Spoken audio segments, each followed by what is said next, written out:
The sound of the train's brakes screamed through the humid Alabama air, metal grinding against metal, like the world itself was being torn apart. Claire stood still on the platform, her fingers clutching a small brown suitcase, the same one her father had given her before everything fell apart. The wind carried the scent of diesel, sweat, and something faintly sweet magnolia, maybe, but it all felt distant. Nothing felt real anymore. Her eyes followed the people rushing by, families reuniting, lovers arguing, strangers lost in their own noise. Yet she remained frozen, watching a man across the tracks. He was tall, broad-shouldered, his cap pulled low, his jacket zipped tight despite the heat. She didn't know why he caught her attention. Maybe it was the way he didn't move, didn't look around, just stood there, as if waiting for something inevitable. Claire's thumb brushed the corner of her cracked wristwatch. It no longer ticked. The glass had shattered weeks ago, the moment she'd heard the news that had shattered her world. Accident, they said, but accidents don't come with blood on the porch steps. Accidents don't leave messages carved into wood. Her reflection wavered in the metal of the train car as it slowed to a stop. The doors hissed open, and she could almost hear her mother's voice, soft but strained, calling her name from somewhere long ago. She blinked hard, her throat tightening. The watch on her wrist gleamed faintly under the flickering station light. Its face cracked like her trust, its silence heavier than words. "Ma'am, you boarding?" the conductor asked gently, his gloved hand raised in polite insistence. Claire hesitated, her eyes darting back to the man across the tracks. He was gone, vanished into the crowd, or maybe he'd never been there at all. Her pulse quickened. The suitcase handle bit into her palm. She swallowed hard and stepped forward. But some instinct pulled her back. A gust of wind lifted the red scarf from around her neck, spinning it into the air. It fluttered like a warning, landing near the yellow line. For a second, she considered leaving it there, letting it go the way she'd tried to let go of everything else. But her feet moved before her mind could catch up. She bent down, grabbed the scarf, and felt the sting of cold fear settle in her chest.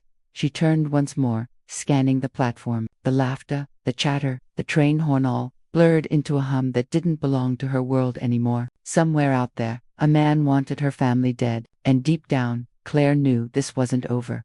The train doors closed behind her with a hiss. The cracked watch on her wrist caught the light one last time before the darkness of the tunnel swallowed her whole. The train swayed gently as it cut through the Alabama countryside, the rhythmic clatter against the tracks matching the beat of Claire's pulse. She sat by the window, her small brown suitcase resting on her knees, her fingers tracing its worn leather edges. The case had once smelled faintly of her father's cologne, cedar, and smoke, but now it carried only dust and the memory of loss. She remembered being 8 years old, sitting cross-legged on the living room floor while her father showed her how to polish the suitcase. "Always keep it ready," he'd said, laughing as she smeared polish across her own cheek. "You never know when life will tell you to move." Back then, she thought he meant adventure. Now, she knew he meant survival. Outside the window, the golden fields blurred into streaks of light, but she couldn't focus on anything long enough to make sense of it. Her cracked wristwatch caught her eye again. She turned it over slowly, watching the light fracture across the broken glass. It had stopped at 3:47, the time she'd received his final voicemail. She still remembered every word, every tremor in his voice. "Claire, if something happens, promise me you won't come home." But she did. Of course she did. She found the porch lights still on, the air smelling of iron and gasoline. The police said it was too early to suspect anything. Too early, but her gut knew better. Her father's debts, the wrong kind of people, the whispers around town, they all pointed to something darker.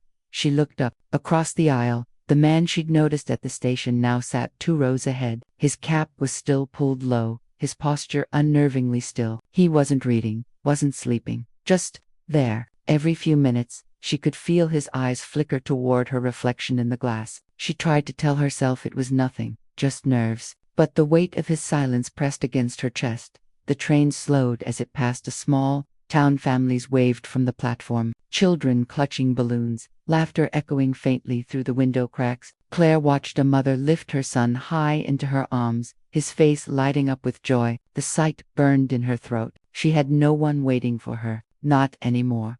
She pulled the red scarf tighter around her neck. It was the only thing her mother had left behind, a gift from better days. When she touched it, she felt anchored, even if the ground beneath her kept shifting. The man stood up suddenly, stretching, his movements calm but deliberate. Claire's eyes followed him as he walked toward the rear car, his reflection rippling through the window like smoke. Her heart pounded. When the train jolted at a bend, her suitcase slid slightly off her lap. She caught it, but hesitated because tucked beneath the worn leather handle was a folded piece of paper she hadn't seen before. Her breath caught. Her trembling fingers hovered over it, unsure if she was ready to know what it said.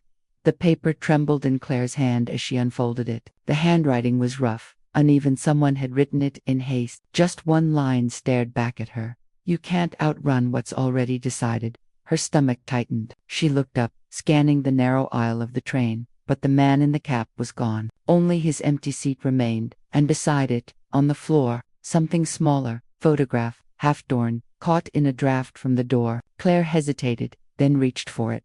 The image was old, the edges curled, the colors faded. A younger version of the man stood beside a woman and two children, all smiling in front of a run-down house, the kind of photo you'd keep close only if you'd lost what was in it.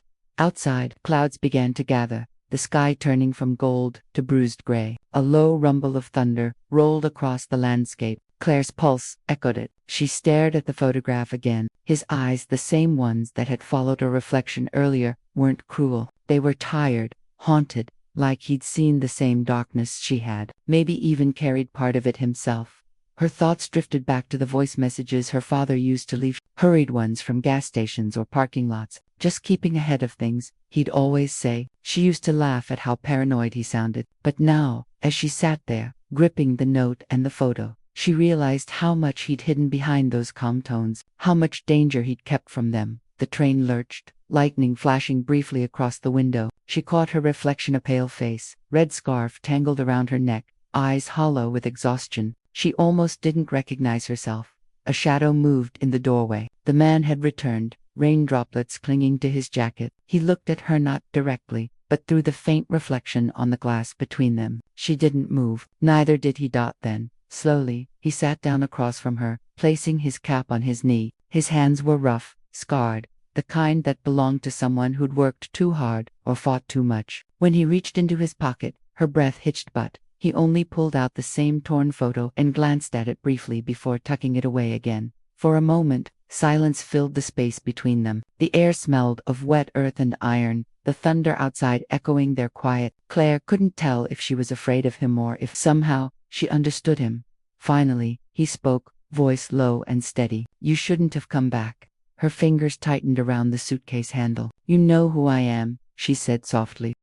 He didn't answer, just looked out the window as rain began to streak the glass, his reflection fading in and out with each flash of lightning, like a ghost caught between guilt and duty. Claire couldn't tell if the storm was outside or within her, but one thing was certain: whatever truth bound them together was already closing in. The rain followed them off the train, a thin, relentless drizzle that blurred the world into gray. Claire stepped onto the platform, the cracked watch cold against her wrist, the note still folded inside her palm. The small town smelled of rust and wet gravel, quiet, almost watchful. People hurried past her, eyes down, pretending not to notice the tension between the girl and the man who followed several paces behind. She turned once, just enough to see him in her peripheral vision. The man's jacket was soaked through, his steps heavy, his eyes unreadable. For a heartbeat, she thought about running, just slipping into the rain, disappearing down some nameless street. But something stopped her. Maybe it was exhaustion. Maybe it was the strange familiarity she saw in him. They stood under the dim glow of a flickering station light. Claire could feel the eyes of strangers, whispers behind umbrellas, side glances full of quiet judgment. A girl with a bruised look in her eyes and a man who carried too much silence. People always stared, but never asked. She looked down at her suitcase. It had darkened in the rain, the leather almost black. "You knew my father," she said finally. It wasn't a question. The man's jaw tightened. He didn't look at her, only said, "Some people carry more than just bags. They carry silence." Something in his voice cracked open the air between them. Claire felt her throat close up, 100 questions pressing against her ribs. "Why me?" she whispered. "Why my family?" He met her gaze at last, and for a second, she saw the truth flicker in his eyes: regret, maybe even sorrow. But before he could answer, a passing couple brushed between them, shaking their heads as if witnessing some private tragedy they didn't want to understand. Claire took a trembling step back, Her suitcase slipped from her grip, hitting the wet ground with a dull thud. The clasp popped open, spilling a few belongings: an old photograph, a letter, and the red scarf that unfurled across the pavement like blood against gray stone. She froze. The man knelt silently, his rough hands lifting the scarf. He looked at it for a moment, his thumb tracing the frayed edge. Then, without a word, he handed it back to her. Something shifted then. The scarf wasn't just fabric anymore, it was a memory reborn. Her mother's laughter, her father's warnings, everything she'd lost and everything she still didn't understand. Her hands shook as she took it. "You were supposed to protect him," she whispered. His silence was answer enough. The rain thickened, drowning the distance between words. She turned away, walking toward the street, but stopped halfway. She didn't know why, maybe because endings always demand one last look. When she glanced back, he was still there, under the light, watching her through the curtain of rain, holding his cap to his chest as if it were an apology he'd never speak. Neither moved. The storm did all the talking. The storm had passed by morning, leaving the streets glazed with rain and silence. Claire sat inside the small-town diner near the station, her suitcase at her feet, her red scarf draped over her lap like an old wound. The cracked watch still refused to tick, its frozen hands marking a time that no longer belonged to her. She stirred her coffee absently, eyes fixed on the window. Across the street, she saw him again, the man from the train, standing under the awning of a hardware store, speaking quietly to another man in a black coat. She couldn't hear the words, but she didn't need to. His posture said enough, deliberate, careful, secretive. When he turned to leave, she caught sight of something that made her heart stutter. He was holding a red scarf on, identical one. For a moment, she thought it was hers, but then she realized it wasn't. It was smaller, child-sized, edges singed by time. She rose from her seat, leaving a few bills on the table, and followed him into the rain-polished street. He moved toward the edge of town, into a building she hadn't noticed before, a faded sign above the door, Red Thorn Construction and Development. The name clawed at her memory. It was the same company her father used to work for, the same one he'd warned her about before he died. Inside, the air smelled of damp wood and machine oil. Claire's steps echoed on the floor as she followed the corridor lined with framed photographs, groundbreaking ceremonies, factory openings, smiling workers, shaking hands with executives, and in every other picture, there he was, not just an employee, not a bodyguard, a man of power. She stopped in front of one photo, the man in his younger years, standing beside a woman with a familiar red scarf around her neck, a little girl laughing between them. Her stomach turned cold. The receptionist's voice startled her. "Can I help you, Miss?" Claire pointed at the photograph. "That's him," she said. "Who is he?" The woman blinked. "That's Mr. Daniel Thorne, owner of this company." The words hit her like thunder. He wasn't just connected, he was the connection. The debts, the silence, her father's warnings, it all led here. And the red scarf. It wasn't just her mother's memory anymore. It was his daughter's. The daughter he'd lost the same year her father died. Claire's breath shook as she remembered his words from the platform. Some people carry more than just bags. They carry silence. Now she understood. The silence wasn't guilt, it was grief. Shared, twisted, unresolved. But understanding didn't bring peace. It only sharpened the ache. Her fingers tightened around her suitcase handle. There was no going back. Not after this. She walked past the receptionist, down the hall, where a door marked Executive Office waited slightly ajar, a faint light spilling through. She hesitated once, hearing her father's voice echo from memory. "Promise me you won't come home." Then she pushed the door open and stepped into the truth she could never unsee.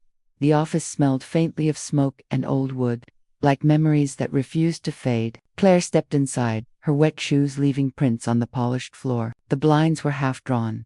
The room bathed in a dim, amber light. Behind the wide oak desk stood Daniel Thorne, the man from the train, his jacket gone, his shoulders heavy, his eyes waiting for something inevitable. He didn't look surprised to see her. "You shouldn't have come here," he said quietly, the same words from the train, but now, softer, almost broken. Claire's pulse thudded in her ears. "You knew my father," she said. "You worked with him." He nodded once. "Worked with, trusted, until he didn't." Her breath caught. "You had him killed." Daniel didn't answer immediately. Instead, he turned toward the window, where rain streaked the glass like tears. "Your father was supposed to protect my family," he said. "He promised me that when I walked away from the things I built, he'd keep them safe. But when it fell apart, When my daughter died, his voice cracked. I needed someone to blame. He looked at her then, really looked, his gaze caught by the red scarf around her neck. That scarf, he whispered. Where did you get it? Claire's throat tightened. It was my mother's. He moved slowly toward the desk drawer and pulled something out. A smaller red scarf, edges frayed, the fabric soft with age. And this, he said, was my daughter's. The two scarves, nearly identical, hung between them like a cruel reflection. Claire felt her body tremble as the pieces began to fit. Her father hadn't been protecting himself. He'd been protecting her from Daniel. He didn't kill your daughter, Claire said, voice trembling. He tried to stop it. Daniel's expression shifted, anger fading into disbelief. Stop it. The men who came after him, they weren't his enemies. They were yours. He froze. And for a long moment, the room was silent except for the ticking of a clock somewhere behind her, mocking, alive, while her own watch remained still at 3:47. Then he sank into his chair, covering his face with his hands. All this time, he murmured, all these years, I thought revenge would bring peace, but it only kept her death alive. Claire stepped closer, placing her cracked watch on the desk between them. Time stopped for both of us, she said softly. Maybe it's time we let it start again. Daniel looked at the watch, then at her, eyes glistening with a grief too deep for words. You remind me of her, he whispered. That's why I couldn't. He trailed off, the confession hanging heavy in the air. Claire wrapped her scarf around her hand, then gently laid it beside his daughter's. Then remember her this way, she said, alive in forgiveness, not in fire. She turned toward the door, feeling the weight of the years lift, just slightly as she walked into the pale light spilling from the hallway. Behind her, Daniel's voice barely reached her. Not every stranger you help is meant to stay. She stopped, just long enough to breathe the rain-soaked air again, but some leave you changed forever. Outside, the day was breaking soft, hesitant, like time, daring to move again. The sun rose slow over the Alabama horizon, spilling gold over wet streets and tired buildings. Claire walked along the quiet road, her small suitcase trailing behind her, wheels clicking softly against the uneven pavement. The storm had washed the world clean, or maybe it only looked that way from a distance.